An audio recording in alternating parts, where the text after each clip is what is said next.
Assalamualaikum warahmatullahi wabarakatuh. Salam sehat, semangat untuk kita semua.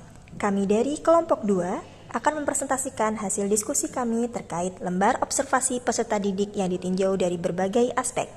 Kami dari kelompok 2 beranggotakan Rizky Amelia Putri, Laila Naufi Rahma, Anggun Dwi Astianingsih, dan Anita Rahmawati. Aspek-aspek yang mempengaruhi pembentukan karakteristik peserta didik dimulai dari aspek etnik. Etnik di sini kami kaitkan dengan logat bahasa, karena setiap suku bahasa memiliki logat yang berbeda-beda, dan hal ini dikaitkan dengan konteks pada saat peserta didik berada di kelas maupun lingkungan sekolah. Sebagai negara multikultural, Indonesia terdiri dari berbagai suku seperti suku Batak, suku Sunda, dan lain sebagainya. Dan di sini kami kaitkan dengan beberapa indikator. Yang pertama, peserta didik memahami bahasa yang digunakan oleh guru dengan baik. Yang kedua, peserta didik menggunakan bahasa yang mudah dimengerti. Dan yang ketiga, peserta didik dapat menghargai keberagaman suku di kelas. Kemudian, selanjutnya aspek kultural. Aspek kultural berkaitan erat dengan adat istiadat, kebiasaan, norma, kepercayaan, serta kesenian dari berbagai daerah masing-masing peserta didik. Kali ini kami mengambil beberapa indikator yang akan digunakan sebagai observasi, seperti peserta didik dapat bertingkah laku dengan baik terhadap perbedaan budaya, peserta didik dapat berinteraksi dengan baik. Selanjutnya, status sosial. Status sosial ini berkaitan dengan jenis pekerjaan, kekayaan, kedudukan, kekuasaan, dan penghasilan yang berbeda-beda. Kondisi ini mempengaruhi peserta didik dalam berperilaku dan interaksi dengan teman-temannya. Biasanya di sekolah itu terdiri dari pengelompokan berdasarkan status sosial. Lalu, kelompok kami sepakat mengklasifikasikan status sosial menjadi beberapa indikator seperti peserta didik mampu mengerjakan seluruh tugas dengan baik, peserta didik terfasilitasi dalam kegiatan belajar, dan peserta didik menghargai perbedaan status sosial di antara teman. Baik, untuk yang selanjutnya yaitu dilihat dari aspek minat. Jadi, minat belajar siswa itu memegang peran yang sangat penting, sehingga perlu untuk terus ditumbuh kembangkan sesuai dengan minat yang dimiliki oleh siswa tersebut. Namun, sebagaimana kita tahu bahwa minat siswa itu tidaklah sama. Ada siswa yang memiliki minat belajar yang tinggi, ada yang sedang, dan bahkan rendah. Untuk mengetahui apakah siswa memiliki minat belajar yang tinggi atau tidak, bisa dilihat dari beberapa indikator minat itu sendiri. Yang pertama adalah indikator yang dapat kita lihat adalah perhatian dalam kegiatan pembelajaran. Perhatian dalam kegiatan pembelajaran ini bisa dilihat dari siswa itu tidak berbicara sendiri ketika guru mengajar, siswa tidak mengantuk ketika guru mengajar, siswa menyukai media yang digunakan oleh guru, dan siswa tidak bermain sendiri ketika guru mengajar. Lalu dapat dilihat juga dari keterlibatan siswa tersebut dalam kegiatan pembelajaran. Yang pertama, siswa dapat menjawab pertanyaan yang diberikan oleh guru. Yang kedua, siswa bertanya kepada guru jika ada kesulitan.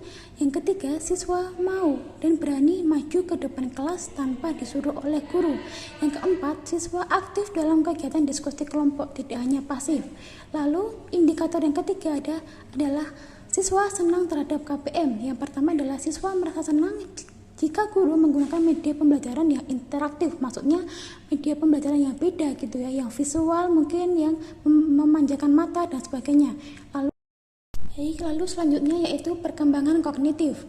Seperti yang telah kita bahas di topik sebelumnya, bahwa setiap tahapan perkembangan memiliki pendekatan yang berbeda dengan tahapan usia yang lain. Tingkat perkembangan kognitif yang dimiliki oleh siswa akan mempengaruhi guru dalam memilih dan menggunakan pendekatan pembelajaran, metode, bahkan media dan jenis evaluasinya. Nah, pada siswa kita ini adalah siswa remaja yang berumur 15-an tahun hingga 17 tahun.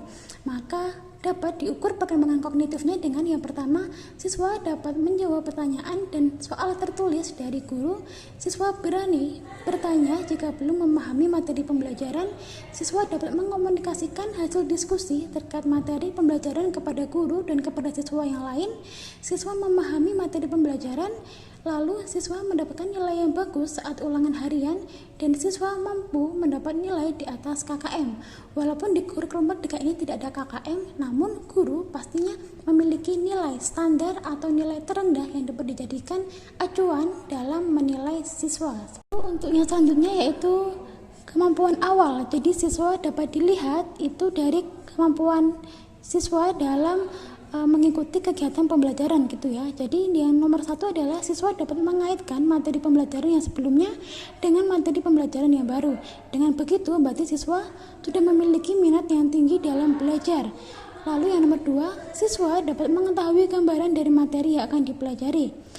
Hal itu tandanya berarti siswa sudah belajar dahulu sebelum guru akan menjelaskan materi pembelajaran yang baru. Yang selanjutnya yaitu siswa dapat mengaitkan materi pembelajaran dengan kehidupan sehari-hari. Baik, di sini saya akan melanjutkan aspek gaya belajar. Yang dibahas ada 3, yaitu visual, auditorial, dan kinestetik. Gaya belajar di sini akan mempengaruhi karakteristik peserta didik dalam mengikuti proses pembelajaran. Di gaya belajar visual, indikatornya ada peserta didik mampu menunjukkan gaya belajar visual dengan meletakkan benda secara rapi dan teratur tanpa bantuan guru. Nah, biasanya itu peserta didik gaya belajar visual lebih cenderung senang membaca bacaan dan melihat gambar. Untuk gaya belajar auditorial, di sini peserta didik lebih cenderung senang mendengarkan video atau mendengarkan teman menjelaskan materi pembelajaran. Untuk yang kinestetik, gaya belajar peserta didik di sini yang dengan banyak gerakan, misalnya menghafal materi pembelajaran dengan sambil jalan-jalan atau ada gerakan-gerakan tertentu. Untuk aspek yang kedua yaitu aspek motivasi. Yang pertama, peserta didik terlibat semangat dan antusias selama proses pembelajaran dan tidak mudah putus asa dalam menyelesaikan tugas. Jika peserta didik diberikan tugas atau soal yang diberikan oleh guru dengan deadline waktu tertentu, peserta didik itu tidak ada rasa tidak mudah putus asa, berarti memiliki motivasi yang tinggi. Motivasi di sini disebabkan oleh faktor intrinsik dan ekstrinsik. Intrinsik di sini motivasi berasal dari individu itu sendiri dan ekstrinsik itu berasal dari lingkungan sekitar seperti keluarga, teman dan lainnya yang mendukung peserta didik itu dapat termotivasi mengikuti pembelajaran di sekolah. Yang kedua, peserta didik mengerjakan tugas atau soal yang diberikan tepat waktu. Jika diberi soal atau tugas tepat waktu, mengumpulkan tepat waktu sesuai dengan deadline yang ditentukan oleh guru, berarti peserta didik tersebut memiliki motivasi yang tinggi. Yang ketiga, peserta didik melakukan eksplorasi dengan berbagai sumber referensi untuk media pembelajaran. Jika di sekolah sumber referensi materi pembelajaran itu kurang mendukung, nah peserta didik itu dengan inisiatif mencari berbagai sumber referensi sesuai dengan materi pembelajaran yang diajarkan oleh guru, berarti peserta didik itu memiliki motivasi. Yang keempat, peserta didik mampu memanfaatkan waktu luang untuk membaca buku referensi belajar untuk memperoleh informasi pembelajaran. Jika dalam suatu pembelajaran guru berhalangan hadir atau jam pelajaran kosong, ketika diobservasi dengan melakukan tanya jawab atau wawancara dengan peserta didik, meluangkan waktu untuk membaca bacaan materi tersendiri ketika jam kosong, tidak bermain-main dengan temannya atau melakukan hal-hal yang tidak penting, itu juga termasuk indikator dalam motivasi belajar peserta didik. Untuk aspek selanjutnya yaitu perkembangan emosi. Yang pertama, peserta didik dapat mengendalikan emosi dalam menghadapi permasalahan yang muncul dalam proses pembelajaran, atau peserta didik itu tidak mudah marah. Yang kedua, peserta didik mampu mengikuti kegiatan pembelajaran dengan kondusif dan tenang. Jika dalam proses pembelajaran itu peserta didik dapat mengontrol emosi ketika mengikuti pembelajaran dengan kondusif dan tenang. Berarti emosi dari peserta didik itu tersendiri dapat terkontrol. Yang ketiga, peserta didik tidak mudah menyalahkan orang dengan tanpa bukti yang akurat dan mudah meminta maaf mengakui atas kesalahan yang dilakukan. Jika dalam observasi ditemukan peserta didik itu membiasakan dengan kegiatan meminta maaf, terima kasih, dan meminta tolong atau mengakui kesalahan sendiri, termasuk salah satu indikator perkembangan emosi. Yang keempat, peserta didik mampu menunjukkan sikap empati terhadap suatu atau orang lain dan tidak mudah tersinggung dengan perkataan atau pendapat orang lain.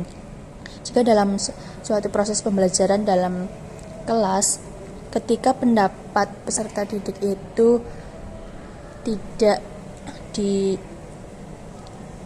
tidak diterima oleh guru atau teman yang lain, nah peserta didik itu bisa menerima, itu termasuk dalam perkembangan emosi yang stabil, sehingga peserta didik dapat mengontrol perasaan ketika pendapatnya tidak diterima di dalam kelas.